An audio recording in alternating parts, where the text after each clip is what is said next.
Hello, তোমরা কেউ কথা বলো। ইরফান 428। ইয়েস ম্যাম, শোনা Yes, যাচ্ছে ম্যাম। ma'am. কথা কি শোনা যাচ্ছে স্পষ্ট? ইয়েস ম্যাম, ইয়েস ম্যাম শোনা যাচ্ছে। শোনা যাচ্ছে। আচ্ছা, ইনসান ইনসান ম্যাম আমরা ইনসানের গত কথা শোনা যাচ্ছে না। আমরা গত ক্লাসে কি পড়িয়েছিলাম? ম্যাম ইনসানের নেটওয়ার্ক প্রবলেম, ওর কথা শোনা যাচ্ছে না। ইনসানের নেটওয়ার্ক প্রবলেম। তুমি বলো, তুমি কে বলছো? মাইশা? মাইশা ইবনাথ? ইয়েস ম্যাম, হ্যাঁ ইয়েস ম্যাম। বলো, যে গত ক্লাসে আমরা কতটুকু শেষ করেছিলাম, কি শেষ করেছিলাম গত ক্লাসে? টপিক কি ছিল বন্ধের আগে? ম্যাম বন্ধের আগে আমি রিপেয়ার এন্ড হিলিং স্টার্ট করেছিলাম, সেই টপিকটা শেষ করেছিলাম কিনা লাস্টের দিকে? নো ম্যাম, হ্যাঁ, নো ম্যাম শেষ তোমাদের করেননি। সম্ভবত শেষ করি নাই। তোমাদের সম্ভবত ইউসুফ স্যার ক্লাস নিয়েছেন এরপরে। টিউটোরিয়াল কি পেয়েছিল? তোমাদের টিউটোরিয়াল ক্লাস দিতে পেরেছিল রিপেয়ার এন্ড হিলিং এর? কোনো ক্লাস স্টার্ট হয়নি আপনার সাথে, দীপা ম্যামের সাথে স্টার্ট হচ্ছিল। না, আমি ইউসুফ স্যারের তোমাদের কি গত টিউটোরিয়ালটা হয়েছিল? নো ম্যাম, ওটা দীপা ম্যাম ছিল। দীপা ম্যাডামের ছিল, একটা শখের উপর ছিল। আচ্ছা, তাহলে জি ম্যাম। রিপেয়ার এন্ড হিলিং এর উপরে তোমাদের ক্লাস হয়নি আর? No ma'am. Repair and healing এর ম্যাম উপর আমাদের আমি কোনো একটা ক্লাস টপিক হয়নি নিয়ে রিপেয়ার এন্ড হিলিং এর এই উপর। আমি রিপেয়ার এন্ড হিলিং আমাদের এর প্রথমে হাফ ক্লাস নিয়েছিলাম, এরপরে আর কোনো ক্লাস হয়নি। নো ম্যাম, আপনি কোনো ক্লাস নেননি আমাদের এক্সামের পর থেকে। হুম, রিপেয়ার এন্ড হিলিং এর আমাদের উপর কোনো ক্লাস নেই নাই? No ma'am. নেওয়া No, হয় নাই? ma'am. ম্যাম আপনার সাথে আমাদের আচ্ছা, কোনো ক্লাস নেই আমার ম্যাম, সাথে কথা ফার্স্ট বলো তুমি। ক্লাস। শোনো, রিপেয়ার এন্ড হিলিং এর উপর তোমাদের কোনো ক্লাস হয়েছে কিনা? টিউটোরিয়াল নো ম্যাম, অথবা লেকচার নো ম্যাম কোনো রিপেয়ার ক্লাস এন্ড হয়নি। হিলিং এর উপর হয়নি? No ma'am. কোনো ক্লাস হয়নি, আচ্ছা ঠিক আছে। তাহলে আমরা আজকে রিপেয়ার এন্ড হিলিং নিব। আমার ওখানে আজকে টপিক ছিল রিপেয়ার এন্ড হিলিং। আমার মনে হচ্ছিল যে একটা ক্লাস মনে হয় অলরেডি হয়ে গেছে। আচ্ছা ঠিক আছে, দেখো, ম্যাম ওটা রিপেয়ার এন্ড হিলিং পড়াবো আমরা আজকে। এটা তোমাদের জন্য খুব ইম্পর্টেন্ট, বিশেষ করে বিডিএস এ খুব ইম্পর্টেন্ট এই টপিকটা। রিপেয়ার এন্ড হিলিং করানোর সময়, আচ্ছা আমরা এটা গ্রোথ ফ্যাক্টর গুলো আমরা আগে একটু এটা জাস্ট বেসিক কিছু জিনিস বলছি। দেখো, গ্রোথ ফ্যাক্টরস গুলার কিন্তু আমরা কিছু গ্রোথ ফ্যাক্টরের নাম অলরেডি অ্যাডাপ্টেশনে পড়ে ফেলেছি।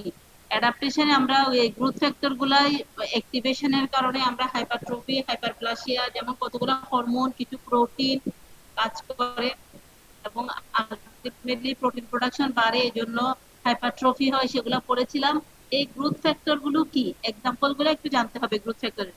এরা হচ্ছে কিছু polypeptide having growth promoting effect on specific target or on many cell types. Specific target on many cell types. They may have effect on locomotion and differentiation of cell. তাহলে কি করে? এরা হচ্ছে কিছু পলিপেপটাইড, প্রোটিন পলিপেপটাইড। এরা growth promoting effect থাকে এবং কোথায় কাজ করে? Specific target on many cell type. অনেকগুলা সেলের মধ্যে কিছু আমরা জানি যে রিসেপ্টর থাকে। ওই রিসেপ্টরের মধ্যে এসে এই গ্রোথ ফ্যাক্টর গুলা যখন লাগে, তখন সিগন্যাল ট্রান্সডাকশন হয়। কি বলে? সিগন্যালিং বা সিগন্যাল ট্রান্সডাকশনের মাধ্যমে আলটিমেটলি ভেতরে যে ভেতরে নিউক্লিয়াসের ভেতরে যে ট্রান্সক্রিপশন ফ্যাক্টর গুলো থাকে সেখানে স্টিমুলেট করে। তাহলে কি করে? এরা এরা হচ্ছে পলিপেপটাইড, গ্রোথ প্রমোটিং ইফেক্ট থাকে, specific target on many cell type. They may have effect on locomotion and differentiation of cell. তাদের ফাংশন হচ্ছে effect on locomotion and differentiation of cell. সেলকে ডিফারেন্সিয়েশন করে। আমরা বলেছিলাম না, সেল যেমন মেটাপ্লাসিয়াতে আমরা বলি ওয়ান ডিফারেন্সিয়েটেড সেল, অর্থাৎ অ্যাডাল্ট সেল। এমব্রায়ো না, differentiated cell, adult cell type. Differentiation of সেলে কাজ করে। এরকম কিছু গ্রোথ ফ্যাক্টর গুলোর নাম হচ্ছে পিডিজিএফ, প্লেটলেট ডিরাইভড গ্রোথ ফ্যাক্টর। তারপরে দেখো ইজিএফ, ইজিএফ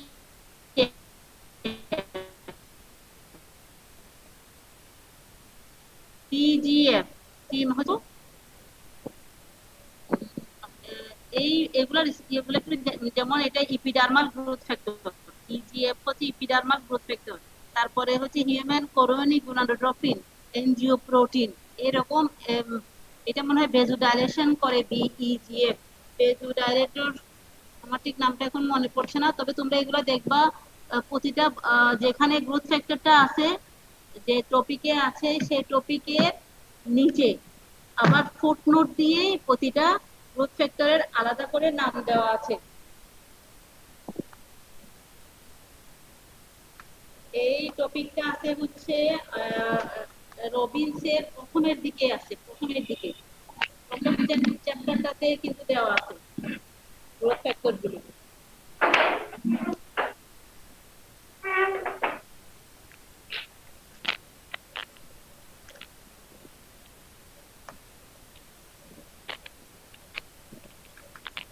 এগুলো খুব ডিটেল পড়তে হবে না, কিন্তু কিছু নামগুলা মনে রাখতে হবে। দেখো 16 পেজ, আমি রবিনস 9 এর 16 পেজ, 16 পেজ যেটা সেটাতে একটু দেখবা সিগন্যাল ট্রান্সডাকশন পাথওয়ে, যে কিভাবে আসলে এই গ্রোথ ফ্যাক্টর গুলা এসে রিসেপ্টরের মধ্যে লাগে এবং কিভাবে সিগন্যাল ট্রান্সডাকশন করে, সেই একটু অল্প একটু ধারণা তোমাদের থাকতে হবে। 16 পেজে 16 পেজটা একটু দেখে নিবা, 16 17 পেজটা একটু পড়বা। এরপরে তোমার 19 পেজে, 19 পেজে দেখবা এই গ্রোথ ফ্যাক্টরের একটা চার্ট আছে, 19 পেজ রবিনস 19 পেজে গ্রোথ ফ্যাক্টরের একটা চার্ট আছে, টেবল 1-1, টেবল 1-1 19 নাম্বার পেজ। যেমন ইজিএফ ইপিডার্মাল গ্রোথ ফ্যাক্টর, এরা এরা আসে হচ্ছে ম্যাক্রোফেজ থেকে, স্যালারি গ্ল্যান্ড, মনোসাইট এগুলো থেকে আসে, ক্যারাটিনোসাইট এগুলো থেকে আসে। এরা এরা কি ফাংশন করে সেগুলো একটু, যেমন এটা স্টিমুলেট করে ফরমেশন অফ গ্রানুলেশন টিস্যু, আমাদের এখানে লাগবে হচ্ছে formation of granulation tissue formation. তারপর হচ্ছে transforming growth factor TGF, hepatocyte growth factor আছে, ভাস্কুলার এই যে বিইজিএফ যেটা ভাস্কুলার এন্ডোথেলিয়াল গ্রোথ ফ্যাক্টর। তারপরে পিডিজিএফ হচ্ছে প্লেটলেট ডিরাইভড গ্রোথ ফ্যাক্টর, এরা প্লেটলেট থেকে আসে, ম্যাক্রোফেজ থেকে আসে।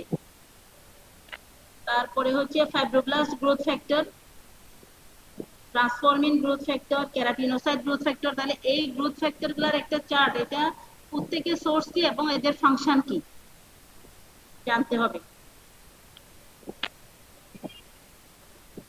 তাহলে কত বললাম, রবিনস পেজ 90 19। এরপরে দেখো সিগন্যালিং পাথওয়ে, তাহলে এই গ্রোথ ফ্যাক্টর গুলো কি হয়, যে স্পেসিফিক কোন সেলের একটা টার্গেট অর্গানের মধ্যে যে রিসেপ্টরটাকে মেমব্রেনে, সে রিসেপ্টরের মধ্যে গিয়ে লাগে, আলটিমেটলি কি করে সিগন্যালিং পাথওয়েটাকে স্টিমুলেট করে, সিগন্যালিং পাথওয়ে। তাহলে এরকম সিগন্যালিং পাথওয়ে দেখো কি কি রকম আছে, অটোক্রাইন সিগন্যালিং আছে, প্যারাক্রাইন সিগন্যালিং পাথওয়ে আছে, এন্ডোক্রাইন সিগন্যালিং আছে, টাইপস অফ ইন্টারসেলুলার সিগন্যালিং দেখো কি কি রকম সিগন্যালিং হতে পারে। অটোক্রাইন সিগন্যালিং হচ্ছে, তারপরে প্যারাক্রাইন হতে পারে, এন্ডোক্রাইন হতে পারে সিগন্যালিং।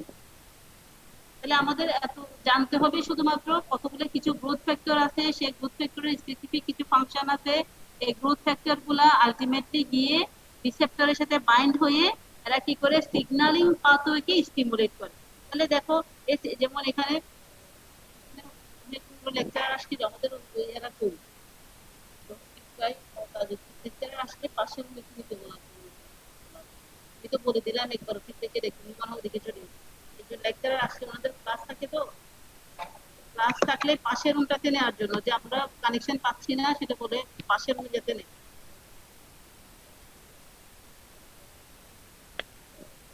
এই যে দেখো এই যে সিগন্যালিং সেলগুলো কিভাবে কাজ করে, এই যে এখানে দেখো এই যে একটা রিসেপ্টর আছে, এই সিগন্যালিং এটা এই যে দেখো এই সিগন্যালিং পাথওয়ে ব্লাড ভেসেল দিয়ে যে সিগন্যালিং এই হয়ে এই রিসেপ্টরের কাছে কি করে এসে বাইন্ড হয়ে আলটিমেটলি টার্গেট সেলটাকে স্টিমুলেট করে।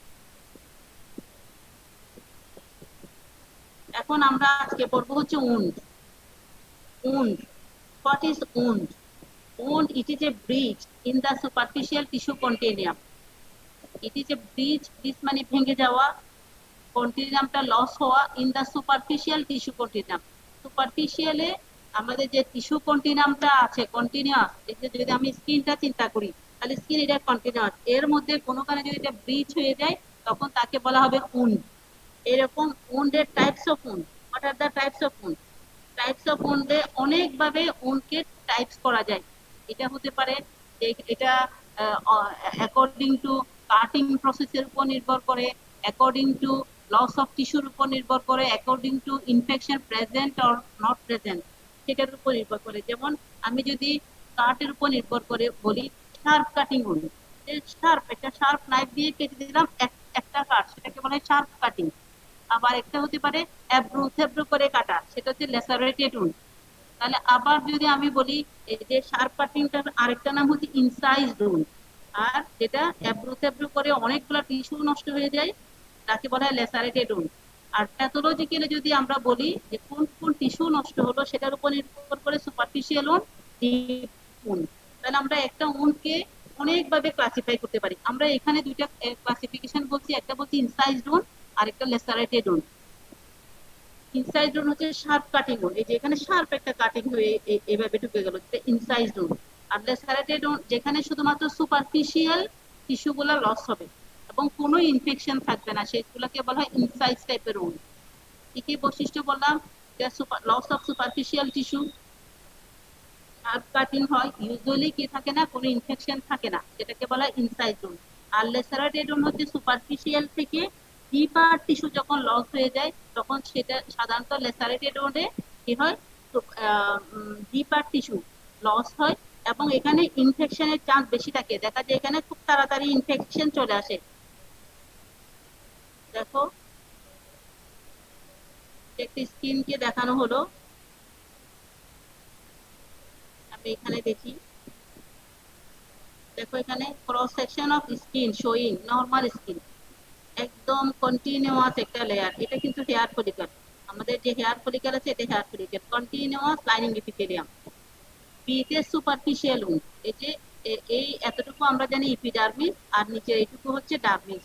এখানে ইপিডার্মিসের অল্প একটু চলে গেছে, কিন্তু লস অফ টিস্যু কন্টিনাম, কন্টিনাম মানে কন্টিনিউয়াস যে টিস্যু লেয়ারটা আছে সে লস অফ টিস্যু কন্টিনাম। সেটা যে যদি কি হয়, যে সুপারফিশিয়াল উন্ড এটাকে বলা হচ্ছে সুপারফিশিয়াল।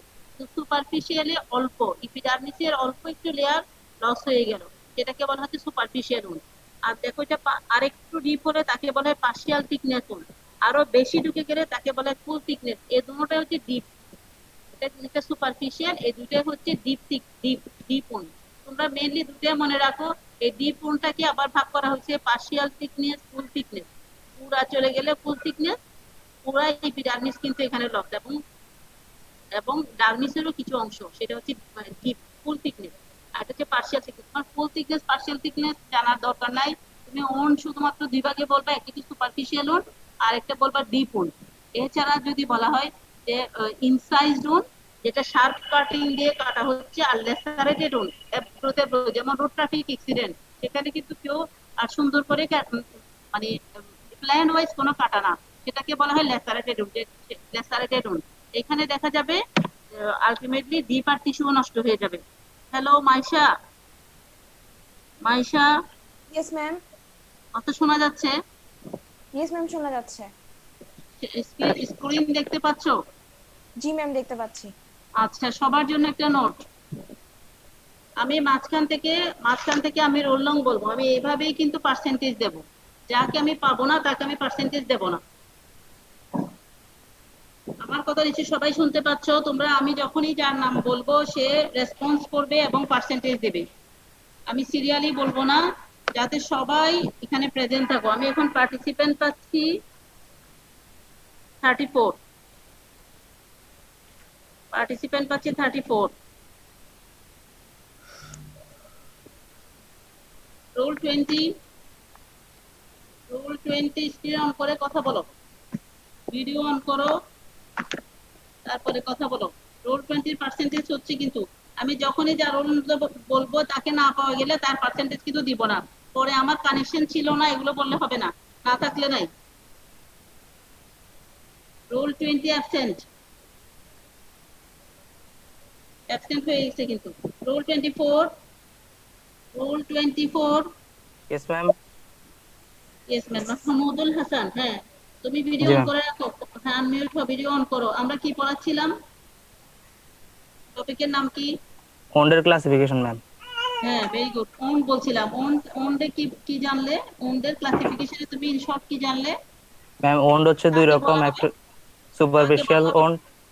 জি ম্যাম। আর এটা জানলাম হচ্ছে ডিপ ওন, এটা টাইপ বললাম। Deep wound. What is wound? What is wound? Wound হচ্ছে ma'am a breach in the superficial tissue container. Continuum, very good. তুমি পেয়েছো পার্সেন্টেজ।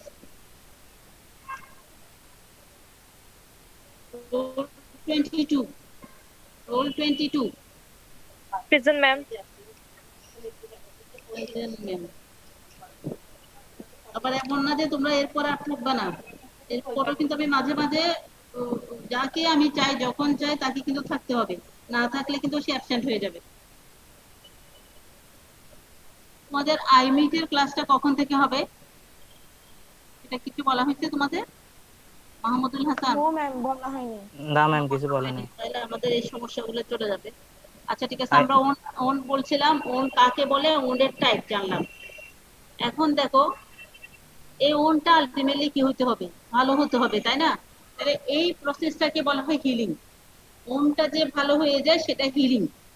এখানে দুইটা টার্মিনোলজি ইউজ করা হয়, একটা ইউজ করা হয় রিপেয়ার আর একটা হচ্ছে হিলিং। যদিও তাহলে আমরা কি বলছি দেখো, এখানে কিছু ডেফিনেশন তোমাদের জানতে হবে। What is repair, what is healing. আমি কিছু টার্মিনোলজি বলছি, সেগুলো একটু লিখো। What is repair? রিপেয়ার, এই যে দেখো এখানে ফার্স্ট কথাটা, what is repair, what is healing. তারপরে হচ্ছে what is regeneration, what is regeneration.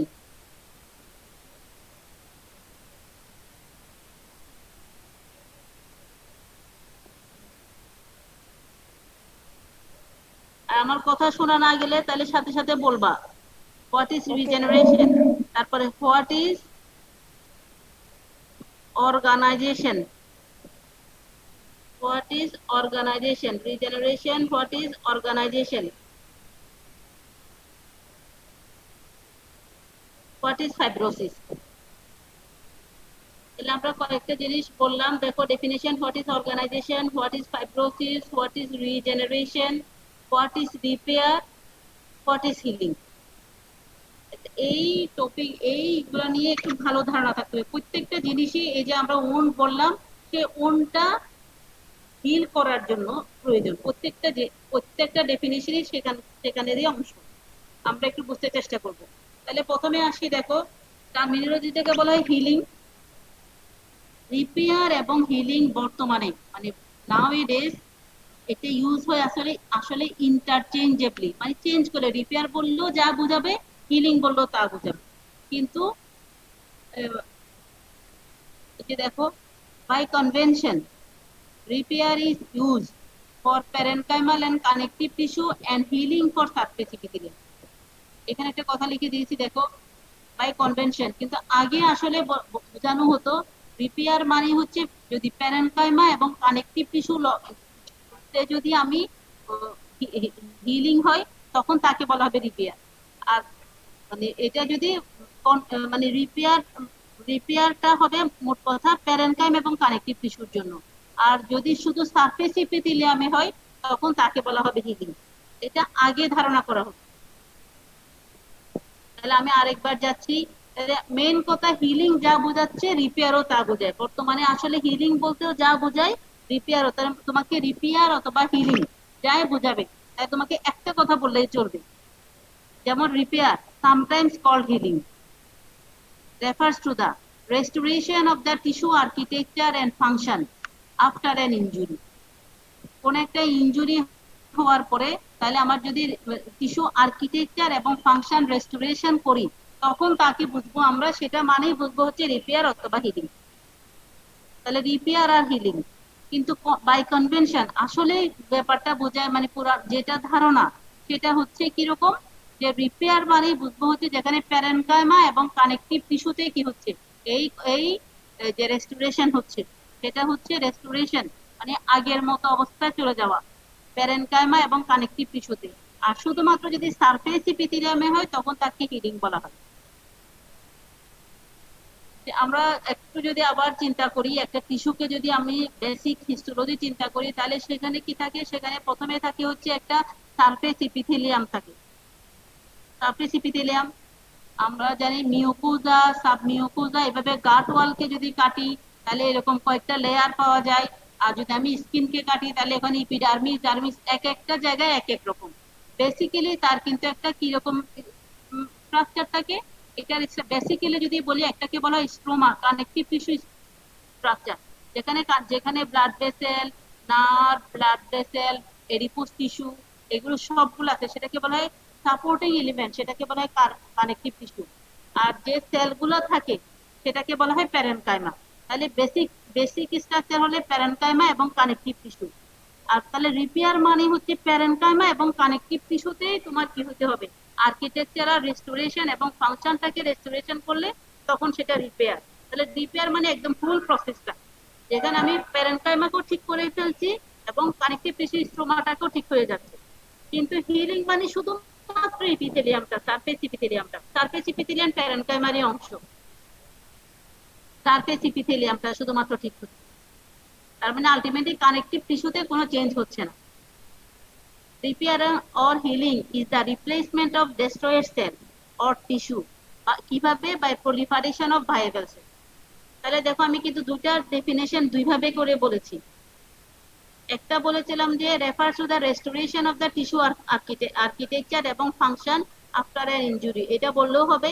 আবার যদি তোমরা বলো যে এটা হচ্ছে replacement of the destroyed cell, ultimately তো কিভাবে হচ্ছে? Restoration of the tissue architecture এবং ফাংশনটা ইনজুরির পরে। আমরা ইনজুরি কিন্তু পরে আসলাম, ইনফ্লামেশনে ইনজুরি হলো, সেল ইনজুরিতে একটা টিস্যুতে ইনজুরি হলো, তাহলে সেগুলো আবার কি করতে হবে? ইনফ্লামেশনে যে ইনজুরিটা হয়ে গেল, তাহলে সেগুলাকে আবার ঠিক হয়ে যেতে হবে। ঠিক হয়ে যাওয়ার জন্য আমাদেরকে কি করতে হবে? প্রসেসটা হচ্ছে টিস্যু আর্কিটেকচার এবং ফাংশনটাকে যে প্রসেসে ঠিক হয় তাকে রিপেয়ার বলে। কিভাবে সে ঠিক করে? সে কিভাবে ঠিক করে? সে replacement of the destroyed cell অথবা টিস্যুকে রিপ্লেস করে দেয় by proliferation of the viable cell। যে সেলগুলো ভাইয়েবল আছে এখনো, নষ্ট হয়নি, সেগুলাকে রিপেয়ার, সেগুলা থেকে রিপ্লেসমেন্ট করে। Replacement of the destroyed cell or tissue by proliferation of the viable cell either similar type of cell দিয়ে করতে পারে অথবা ফাইব্রোসিস এবং স্কার ফর্মেশনের মাধ্যমে করে। তাহলে প্রথমটা আমি যে ডেফিনেশন করলাম সেটা কিভাবে করে, তার ব্যাখ্যাটা আছে নিচের ডেফিনেশনে, যেটা is the replacement of the destroyed cell or tissue by proliferation of the viable cell. এই ভাইয়েবল সেলটা কি হতে পারে? সিমিলার টাইপ অফ সেল, যেটা নষ্ট হয়েছে সেই টাইপ অফ সেল দিয়ে হতে পারে। আবার মাঝে মাঝে দেখা যাবে সিমিলার টাইপ অফ সেল দিয়ে করা যাচ্ছে না, এত বেশি ডেস্ট্রয় হয়ে গেছে, সেল কম, তখন কি হয়ে যাবে? তখন সে আলাদা করে ফাইব্রোসিস এবং স্কার ফর্মেশনের মাধ্যমে করবে। তাহলে আমরা এখান থেকে কিন্তু দুইটা দুইটা টাইপ জেনে গেলাম কিভাবে রিপেয়ার হয়।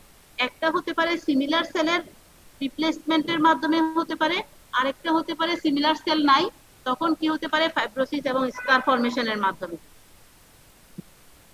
তাহলে যদি সিমিলার টাইপ অফ সেল দিয়ে রিপ্লেসমেন্ট হয় তাকে বলা হয় regeneration.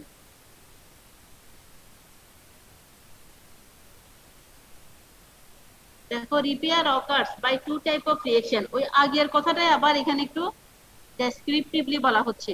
Regeneration by proliferation of residual uninjured cell, যে একই type of cell, and maturation of the tissue stem cell। তাহলে রিজেনারেশন হতে গেলে proliferation হতে হবে রেসিডুয়াল সেল এবং maturation of the tissue stem cell কিছু যদি রয়ে যায়, তাদের যদি ম্যাচুরেশন হয় তখন replace the damage component and return to the normal state. Ultimately damage কম্পোনেন্টটাকে রিপ্লেস করে দিবে এবং সে কি হয়ে যাবে? নর্মাল স্টেট, আগের মতো। নর্মাল ওরিয়েন্টেশন যদি রিজার্ভ হয়ে যায়, রেস্টোরেশন হয়, তাহলে ফাংশনও ঠিক থাকবে, সেটা হচ্ছে রিজেনারেশন। আর এরপরে হচ্ছে স্কার ফর্মেশন, কানেকটিভ টিস্যু ডিপোজিশনের মাধ্যমে যেটা করবে সেটাকে বলা হয় স্কার ফর্মেশন, কানেকটিভ টিস্যু ডিপোজিশন। আগের সেলগুলো কি করতে পারছে না, রিজেনারেশন করতে পারছে না, তখন কানেকটিভ টিস্যু ডিপোজিশনের মাধ্যমে scar formation. If injured tissue incapable of restoration অথবা সিভিয়ারলি ড্যামেজড হয়, তখন দেখা যায় এই ফাইব্রোসিস অথবা স্কার ফর্মেশন হয়। তাহলে কখন রিজেনারেশন হচ্ছে? যে যদি অল্প পরিমাণে ইনজুর্ড হয় এবং যে আনইনজুর্ড সেলগুলো আছে সেগুলোরই ম্যাচুরেশনের মাধ্যমে বা প্রলিফারেশনের মাধ্যমে আলটিমেটলি রিজেনারেশন হচ্ছে।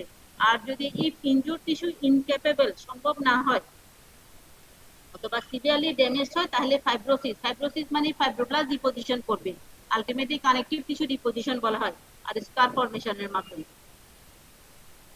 দেখো রিজেনারেশন, রিপ্লেসমেন্ট হবে, যদি অল্প একটু টিস্যু যদি ইনজুর হয় তাহলে replacement of the destroyed cell and tissue by similar type of viable cell, একই রকমের ভাইবাল সেল দিয়ে যদি রিপ্লেসমেন্ট করে, ইউজুয়ালি এটা কোথায় হয়, ইপিথেলিয়াম অফ দা ইপিথেলিয়ামে হয়। তাহলে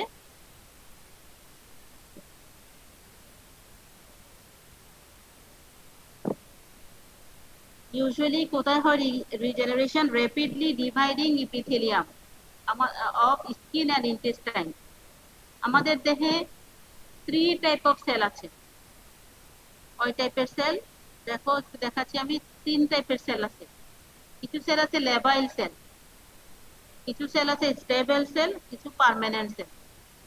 সবার দেখে লেবাইল সেল হচ্ছে যারা কন্টিনিউয়াসলি ডিভাইডিং হচ্ছে, যখনই ইনজুর হচ্ছে আবার ডিভাইড হচ্ছে, বা কখনই শেডিং হয়ে যায় আবার তৈরি হয়, সেগুলো হচ্ছে ইপিথেলিয়াম গুলো,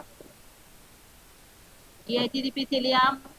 এরকম দেখো লেবাইল সেল কোনগুলা, surface epithelial cell of oral cavity, intestine, oral cavity, intestine, urinary tract, uterus, skin, excretory tract of glands, এগুলার সবগুলাই হচ্ছে এরকম লেবাল টাইপ অফ সেল। তাহলে এগুলো বারবার যদি শেড আউট হয়ে যায়, শেডিং আউট হয়, তাহলে আবার তৈরি হয়, কন্টিনিউয়াসলি ডিভাইডিং হচ্ছে মাইটোসিসের মাধ্যমে। আরেকটা হচ্ছে হেমাটোপয়েটিক সেল। আমরা জানি আরবিসি ব্রেকডাউনের পর 3 মাসে পর পর আবার তৈরি হচ্ছে, প্লেটলেটেরও এরকম তৈরি হচ্ছে, ডব্লিউবিসিও তৈরি হচ্ছে, তাহলে এরা হচ্ছে লেবাইল সেল। তারপরে স্টেবল সেল অথবা কুইসেন্ট সেল বলা হয়। Parenchymal cell of the liver, pancreas, kidney. তাহলে লিভার সফট টিস্যু যেগুলা, লিভার,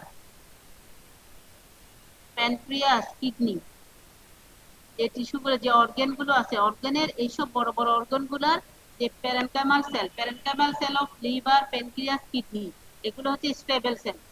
স্টেবল সেল মানে ওরা কিরকম, ওরা যখন প্রয়োজন হবে তখন ডিভাইড হবে, সব সময় না, কন্টিনিউয়াসলি ডিভাইডিং না। কানেকটিভ টিস্যু এবং মেসেনকাইমাল সেল, যেমন fibroblast, endothelial cell, osteoblast, smooth muscle cell, তাহলে এরা হচ্ছে মেসেনকাইমাল সেল অথবা কানেকটিভ টিস্যু সেলগুলো। তাহলে কানেকটিভ টিস্যু সেলে কিন্তু অলওয়েজ হচ্ছে না, অলওয়েজ কি হচ্ছে না, মানে লেবাইল সেল যেমন ইপিথেলিয়াম, স্কিনের ইপিথেলিয়াম কিন্তু বারবার পড়ে গেলে আবার তৈরি হচ্ছে, কিন্তু ভেতরের কানেকটিভ টিস্যু বা মেসেনকাইমাল হচ্ছে এপিথেলিয়ামের নিচের অংশটুকু, সেইখানে যেমন fibroblast, endothelial cell, osteoblast. Endothelial cell মানে ব্লাড ভেসেলের যে সেলটা, অস্টিওব্লাস্ট কোন বোনের সেলগুলো, স্মুথ মাসেল সেল, তারা কিন্তু কানেকটিভ টিস্যু সেল, তারা কিন্তু কুশন stable. Parenchymal cell of the, এভাবে লিভার, প্যানক্রিয়াস এবং কিডনি, এই সেলগুলো হচ্ছে স্টেবল সেল। এগুলো কিন্তু শর্ট কোশ্চেন আসে, তোমাদের এমসিকিউ আসে এক্সাম্পল গুলা। আর কিছু সেল আছে পার্মানেন্ট, এরা কখনো ডিভাইড হবে না, একবার নষ্ট হয়ে গেলে শেষ, এরকম সেরকম কোনখানে নিউরন। এই জন্য সিএনএস এ কোনো যদি ইনজুরি হয় তাহলে ওই সেল নষ্ট হলে সেল আর ওই অংশটা কাজ করবে না। একে হবে cardiac muscle, skeletal muscle sell, এগুলো হচ্ছে permanent sell, non dividing cell. তাহলে আমরা সেল টাইপটা পড়লাম, যে এই সেল কোন সেলগুলা কিরকম, এই সেলের এইগুলো জানার কেন দরকার, কারণ ইনজুরি হচ্ছে, আমি কিন্তু পড়ছি হচ্ছে উন্ড হইলেও আমি ওখানে হিলিং করব, তাহলে আমাকে, আমি যদি কোন টাইপ অফ উন্ড হচ্ছে, তাহলে আমার হিলিংটা হবে কিনা, রিপেয়ারটা হবে কিনা, রিপেয়ারটা কিভাবে হবে, আমি এই সেলগুলা ইনজুরি হলে বুঝবো। যেমন আমি যখন সারফেস ইপিথেলিয়ামের এক্সাম্পল দিলাম, ইন্টেস্টাইন, ওগুলো তো যদি হয়, এটা তো কন্টিনিউয়াসলি ডিভাইডিং সেল, তাহলে রিপেয়ার হতে আমাকে বেশি সময় লাগবে না। কিন্তু যদি permanent cell, cardiac muscle cell, তাহলে বুঝে নিতে হবে এখানে রিপেয়ার হবে না। আবার কানেকটিভ টিস্যু যদি ডিস্ট্রাকশন হয়ে যায়, তাহলে আমরা বললাম ওখানে রিপেয়ারের আমরা একটা নাম দিলাম স্কার ফরমেশন অথবা কানেকটিভ টিস্যু ডিপোজিশন অথবা ফাইব্রোসিসের মাধ্যমে রিপেয়ার হবে, এটাকে বলা স্কার ফরমেশনের মাধ্যমে হবে। তাহলে আমরা দেখি না যে কোনোখানে রিপেয়ার হয়ে গেল কিন্তু ওখানে একটা দাগ রয়ে গেল, সেটাকে বলা হয় যে স্কার। সেই দাগটাকে বলা হয় যে স্কার ফর্মেশন, ওই জায়গাটা একটু শক্ত হয়ে গেল, সেটাকে বলা হয় স্কার ফর্মেশন। আর আগের যেটা রিজেনারেশন ছিল সেটা কিন্তু একদম আগের মতো, ইপিথেলিয়াম নষ্ট হয়ে গেছে আবার ইপিথেলিয়াম তৈরি হয়েছে, একদম আগের মতো। তাহলে আমরা নিশ্চয়ই এই টপিকটা বুঝলাম কিনা, যে what is regeneration, what is repair. এই যে এখানে হোয়াট ইজ রিপেয়ার, তাহলে রিপেয়ার মানে হচ্ছে কি করে দেওয়া, restoration of the tissue architecture and function by কিভাবে replacement of the destroyed cell or tissue by proliferation of viable cell, replacement of destroyed cell or tissue by proliferation of the viable cell। আমরা এই কথাটাই mainly মনে রাখবো, replacement of the destroyed cell অথবা tissue by proliferation of the viable cell, either by similar cell দিয়ে হতে পারে, সেটা হচ্ছে regeneration, or by fibrosis and scar formation। তাহলে আমরা এই রিজেনারেশনটাই বলছি। রিজেনারেশন হয় কিভাবে, proliferation of the residual cell এবং and maturation of the tissue stem cell এর মাধ্যমে। টিস্যু স্টেম সেল গুলো আমরা কিছু দেখালাম, যে লেবাইল সেল, স্টেবল সেল এবং পার্মানেন্ট সেল। কিন্তু স্কার ফর্মেশন যেটা, সেটা হচ্ছে কানেকটিভ টিস্যুতে যখন হবে, যদি ইনক্যাপেবল অফ রেস্টিটিউশন করতে পারে না রিজেনারেশনের মাধ্যমে অথবা সিভিয়ারলি ড্যামেজ হলে, তখনই কিন্তু ফাইব্রোসিস অথবা স্কার ফর্মেশন হবে। রিজেনারেশন, ফাইব্রোসিস দেখো কি রকম, এক্সটেন্সিভ ডিপোজিশন অফ কোলাজেন। তাহলে ফাইব্রোসিস কথাটা বলার সাথে সাথে তোমাদের বুঝতে হবে এটা হচ্ছে extensive deposition of the collagen. এখানে কিন্তু ফাংশন আর আগের মতো হবে না। আমরা এখন যে কোভিডে বলছি যে কোভিডে লাংয়ে কি হয়ে যাচ্ছে, ফাইব্রোসিস হয়ে যাচ্ছে, তাহলে লাং কিন্তু কি করতে পারে না, আগের মতো ফাংশন করতে পারে। 20% ফাইব্রোসিস, 30% ফাইব্রোসিস এরকম বলা হচ্ছে না। তাহলে লাংয়ের যে ফাংশন করার কথা সেটা আর করতে পারছে না, ফাইব্রোসিস হয়ে গেছে। তাহলে রিজেনারেশনের মাধ্যমে যদি হতো তাহলে কিন্তু কোনো সমস্যা হতো না, কিন্তু আলটিমেটলি কি হয়ে গেল, যেহেতু ইনজুরিটা ডিপ আর টিস্যুতে ইনজুরি হয়ে যাচ্ছে, তখন সেখানে যেটা হচ্ছে extensive deposition of the collagen, ultimately fibrosis. এটা ইউজুয়ালি কোথায় হয়, লাংয়ে, লিভারে, কিডনিতে। তাহলে লাং, লিভার, কিডনিতে যদি কোনো ইনজুরি হয় তাহলে তোমার কিন্তু এটা চিন্তার বিষয়, কারণ ওখানে আলটিমেটলি যেটা যেটা রিপেয়ার বা হিলিং হবে সেটা বাই ফাইব্রোসিস হবে অথবা মায়োকার্ডিয়ামে, মায়োকার্ডিয়াল ইনফাকশনে যেটা হয়। আর কখনো কখনো দেখবা যে অর্গানাইজেশন হয়, এই কথা এই টার্মিনোলজি গুলো শুনবা। অর্গানাইজেশনটা আবার কি, if fibrosis develop in a tissue, একটা টিস্যুতে ফাইব্রোসিস ডেভেলপ করলো in a tissue space occupied by inflammatory exudate। Fibrosis তো হচ্ছেই টিস্যু স্পেসে হচ্ছে একটা টিস্যু, কিন্তু সেখানে আবার কি আছে, ইনফ্লামেটরি এক্সুডেট যদি থাকে, কোনো কারণে ফ্লুইড জমে গেল, কেভিটেশন বলা হয়। যেমন নিউমোনিয়া হলে লাংয়ে এরকম আমরা কেভিটেশন পাই। তাহলে যদি fibrosis develop in a tissue space occupied by an inflammatory exudate, তাহলে অর্গানাইজেশন মানে তোমাকে বুঝতে হবে ফাইব্রোসিস তো আছে, তার সাথে কি হচ্ছে, এখানে ইনফ্লামেটরি এক্সুডেট ডিপোজিশন হচ্ছে। এমন একটা স্পেস যেখানে একটা স্পেস তৈরি হয়ে গেছে যেখানে ভেতরে ইনফ্লামেটরি এক্সুডেট ডিপোজিশন হচ্ছে, তখন তাকে বলা হবে অর্গানাইজেশন। তাহলে আমরা আজকে মেইন কিছু টার্মিনোলজি জানলাম, যে আমরা রিপেয়ার এবং হিলিং করব। রিপেয়ার এবং একটা ওন যদি হয় সেখানে রিপেয়ার অথবা হিলিং এর প্রশ্নটা আসে, কোনো কারণে ইনজুরি হয়ে গেলে সেখানে রিপেয়ার অথবা হিলিং এর প্রশ্নটা আসে। রিপেয়ার আর হিলিং হচ্ছে কি বললাম, রিপ্লেসমেন্ট অফ দা, কি বললো, রিপ্লেসমেন্ট করে দেওয়া, replacement of the destroyed cell অথবা টিস্যু বাই কিভাবে, proliferation of the viable cell। proliferation of the viable cell কিভাবে হতে পারে, either similar type of cell দিয়ে হতে পারে অথবা ফাইব্রোসিস এবং স্কার ফর্মেশনের মাধ্যমে হতে পারে। ডেফিনেশন এই নিচের ডেফিনেশনটা পুরাটাই বইয়ের ডেফিনেশন, পুরাটাই। কিছু মনে থাকলে অন্তপক্ষে এই কথাটা মনে থাকতে হবে। আলটিমেটলি কি হয়, এই যে এটা হওয়ার পরে কি হয়, সে restoration of the tissue architecture এবং ফাংশন, এই ডেফিনেশন বললেও চলবে, এটা বললেও চলবে। আর একটা কথা মাথায় মনে রাখতে হবে, ইউজুয়ালি হিলিং বলতে বোঝাই শুধুমাত্র সারফেস এপিথেলিয়ামে, যদি এটা লিমিটেড থাকে তখন তাকে হিলিং বলা হয়। আর যদি এটা কানেকটিভ টিস্যু এবং প্যারেনকাইমাতে দুটোটাতেই প্রয়োজন হয় তখন তাকে বলা হয় রিপেয়ার। আমরা আরেকটা টার্মিনোলজি জানলাম, যে রিপেয়ারটা আসলে দুই ভাবে হয়, একটা হয় রিজেনারেশন আর একটা হচ্ছে fibrosis or scar formation. Regeneration হচ্ছে proliferation of the residual cell অথবা ম্যাচুরেশন অফ স্টেম সেলের মাধ্যমে হয়।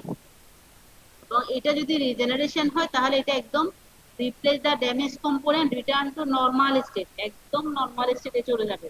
আরেকটা হতে পারে স্কার ফরমেশনের মাধ্যমে। ফাইব্রোসিস বললাম extensive deposition of the collagen, এটা ইউজুয়ালি হয় লাং, লিভার, কিডনিতে হয় অথবা মায়োকার্ডিয়াল ইনফাকশনে, হার্টে হতে পারে। অর্গানাইজেশন, অর্গানাইজেশন কি? If fibrosis develop in a tissue space occupied by an inflammatory exudate. আমরা কিছু সেল বললাম যে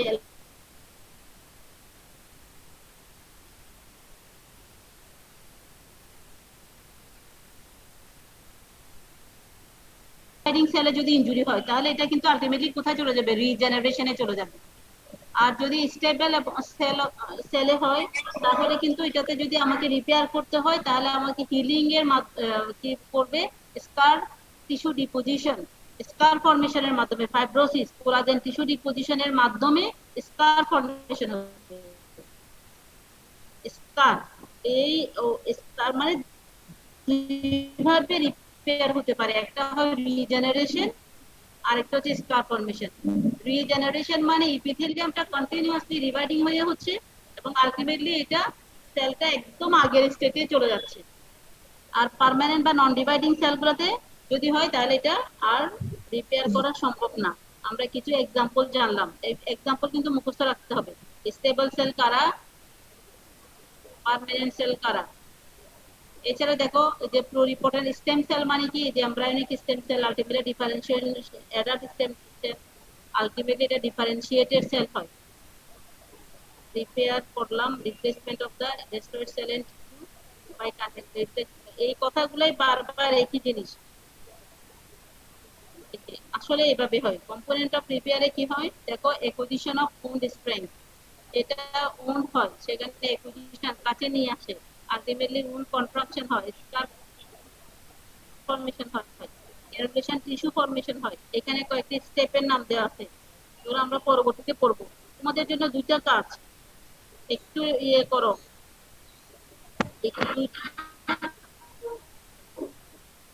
দুইটা হোমওয়ার্ক রইল, হোমওয়ার্ক। এই দুইটা ছবি তোমাদের প্র্যাকটিস করতে হবে। একটা ছবি রেনোভেশন টিস্যু, দেখো primary wound healing, secondary wound healing, primary wound healing, secondary wound healing, যে একটা ছবি আছে টিস্যু রিপেয়ারে দেখাচ্ছি কত নাম্বার পেজে। আমার বইতে হচ্ছে 107, 107 দেখতে পাবে না তোমরা, দেখতে পাবে না। 107 ফিগার 329, এই ছবিটা তোমাদের প্র্যাকটিস করতে হবে। আমি সবার খাতা দেখব। একটা হচ্ছে 107 এর ছবিটা, ডে সহ যে 24 ঘন্টায় কি হয়, 3 থেকে 7 ঘন্টায় কি হয়, উইকসে কি হয়। আরেকটা ছবি প্র্যাকটিস করতে হবে, সেটা হচ্ছে বোন হিলিং এর, বোনে কিভাবে হিলিং। হ্যালো, ম্যাম আমাদের কি ফিগার 3.29 এ কি 24 আওয়ার্স 3.7 এন্ড এগুলো কি দুটাই? দেখো ফিগার এটাতে বাম দিকে লেখা আছে, সময় লেখা আছে, বামে আছে প্রাইমারি হিলিং এর ক্ষেত্রে, আর ডানের ছবিটা হচ্ছে সেকেন্ডারি হিলিং এর ক্ষেত্রে। এই ছবিটা একটু হিলিং বাই ফার্স্ট ইন্টেনশন এবং এই ছবিটা একটু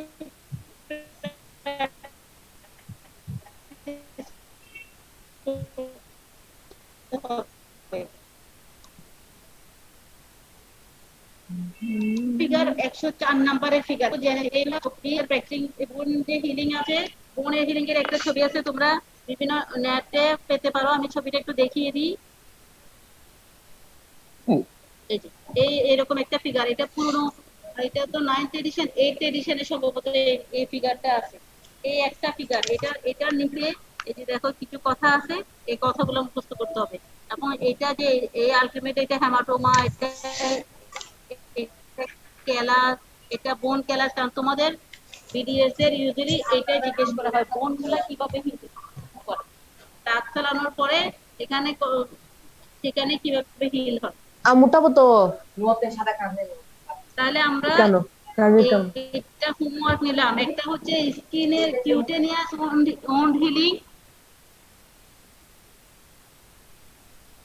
কিউটেনিয়াস ওন্ড হিলিং এর স্টেপ, আর একটা হিলিং হয়। এই দুইটা ফিগার তোমরা ড্র করে রাখবা, আমি ওদিন পড়াবো, আগে আমি সবার ফিগার দেখবো, ফিগার পড়া না থাকলে এটা বোঝানো কঠিন।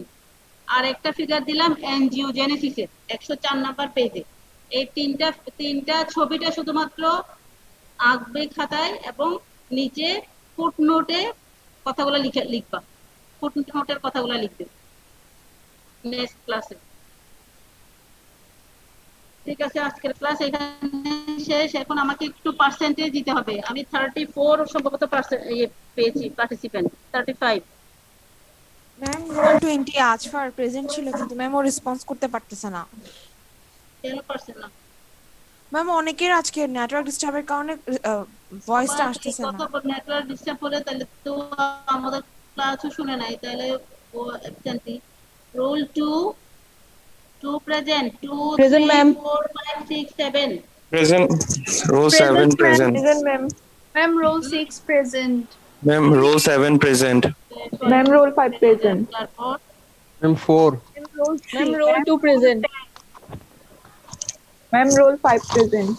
Ma'am, Ma'am, roll Miss Thierry বলে গেলে ভালোই তো। Hello Hello, ma'am. হ্যাঁ বলো, কি বলতে চাও? সিরিয়ালি রোল কল করে গেলে ভালোই তো।